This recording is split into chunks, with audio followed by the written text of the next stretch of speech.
limos na gamit, excuse ko, limos na gamit o anting-anting o mga medalyon na galing sa manggagamot, kailangan pa ba itong paganahin o debosyon na gamit, yung gagamitin debosyon, yung medal, kung paano paganahin. Ito, pag-usapan na natin kagimat katanungan ni Kuya. Wala namang agimat, pero nasa puso ang tunay na agimat.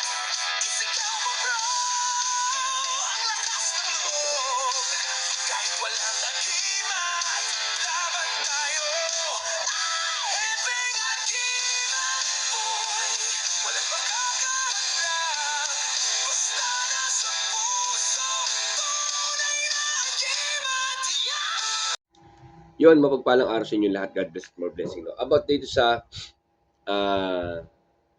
katanungan ni Kuya, no? Kung paggaling sa legit na albularyo na medalyon, paano ba pagaganahin o anong dapat gawin o dapat bang debusyon ng pa? Ito katanungan ni Kuya. Oh.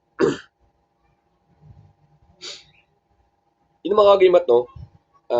About dito sa medalyon na ganito, meron po kasing iba't iba kasing pamamaraan, no? Yung iba kasi, ganito po, no? Yung iba kasi, ay pinapadebusyonan sa kanila nung albularyo ng 49 days, no? Tawagin na 49 days sa albularyo na debusyon upang pakapitin ng kapit na kapit sa inyong katawan. Pwede nyo naman gawin din yon kung binigay sa inyo yung orasyon na igagamitin, pagpapalakas. Yun po yung pagpapalakas. Meron din yung pamamaraan ng iba na ibinabasbas, no? Ibinabasbas doon sa tao. O. Ngayon, pagkabigay sa'yo, papandungan ka, babasbasan kanila, no? Tapos papangalanan sa inyo yung gamit, no? May ibang pamamaraan, may klase ng pamamaraan, no? At yung iba naman yon, pag pinadala sa inyo, yung pangalan kasi sa ship, pag piniship sa inyo yung pangalan nyo, ay binibilin yon, may pamilin na itong gamit ay mapupunta kay ganito, no? May bilin po yun doon. Yung iba naman pamamaraan kasi yan pag didepende sa albularyo o manggagamot o sabihin natin tingero kung paano nila pamamaraan na gagawin. Yung sa akin po, ginagawa ko naman po dyan, may pamilin po tayo dyan. No? Di ba, pag narinig nyo, pag tayo nagkokonsagra ng gamit o nagkakarga ng gamit, no? Sa pangalan Diyos Ama, Anak, Espiritu Santo, di ba? Lagi lahat ang tatlong persona. Tapos nawa ito, mga lahat ng gamit ito, magiging kaligtasan, swerte sa buhay at proteksyon sa lahat na magtatangan nito. O, yun po yung ginagawa ko pong pamamaraan para sa gamit ko na ibinabahagi. Pagkakonsagra ko palampakan sa kanya, may pamili na po ako na hiling sa taas na kung sino man magtatangan ng gamit nito. O, yun yung may kanya-kanya sa pamamaraan. No? Yung iba kasi, pagka binahagi sa yung gamit, papangalanan sa iyo, ibabasbas sa iyo, ipapandong sa iyo. Ako kasi, pag nagkonsagra ako ng gamit, lahat na po yan. May pamilya na po siya kung kanino man magtatangan ng gamit ito. No? Kung nawala niya, may iba nagtanga po, protektahan pa rin yung tanga. Kung sino po kasi pamilya kasi, kung sinong magtatangan. No? Tatlong persona, hilingin natin, no? Tapos Diyos Ama, Diyos Anak, Espiritu Santo. Tapos, Ama, kalugdan nyo nawa, binibinyagan ko itong gamit na ito, na maging kaligtasan sa buhay at proteksyon araw-araw sa lahat ng magtatangan nito. O yun po yung mga pamamaraan. May iba't iba kasing pamamaraan na diskarte ng manggagamot, no? Yung iba pagbabasbas ng tao, yung iba padaan pa sa tubig, o yung medal ng tanso, meron naglalagay sa tubig niya, dadasala, papainom sa'yo. O, meron pong gano'n, yung nilalagay sa baso, lalagay na gano'n, tapos iinumin. O yun yung mga pamamaraan na ginagawa ng iba. Okay? Sana hindi makatulong kay Kuya yung kanyang katanungan, no? Yung tama-tama mga kagimat, no?